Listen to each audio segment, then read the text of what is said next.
The secret to longevity might be simpler than you think. Just one small kitchen change could help you reach 100.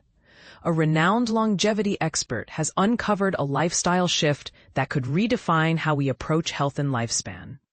Dan Buettner, a National Geographic Fellow who spent decades studying the diets of the world's longest-living people, argues that cooking at home is the key to a healthier, longer life.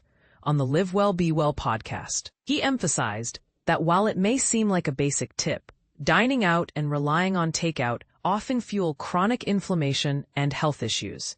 Restaurants routinely add extra sugar, salt, and fat to meals, which can quietly sabotage your well-being. Even healthy restaurants trick you into eating 300 more calories than you would at home, Buettner explained. The problem isn't just the food. It's the hidden additives that turn healthy choices into health risks. To combat this, he advises learning to cook at home. Start with a few recipes. Invest in basic tools and focus on whole, plant-based ingredients. Avoid roast beef or greasy chips. They're not the path to longevity, he said. Research backs up this advice. A study published in PMC PubMed Central found that home-cooked meals are linked to better nutrition, lower calorie intake, and reduced weight gain over time. This aligns with Buettner's belief that plant-based meals maximize health benefits. To begin, try adding one vegetarian dinner to your weekly routine. Beans, he insists, are the true longevity food. The longest living people on Earth eat them daily, he says, dismissing fears about lectins or the carnivore trend.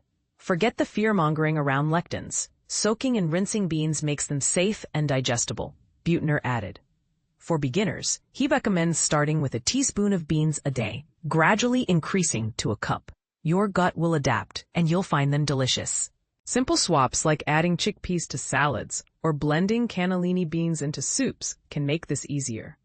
But here's where it gets controversial. Many health trends ignore the science. Buettner challenges claims that carnivore diets produce long-lived populations.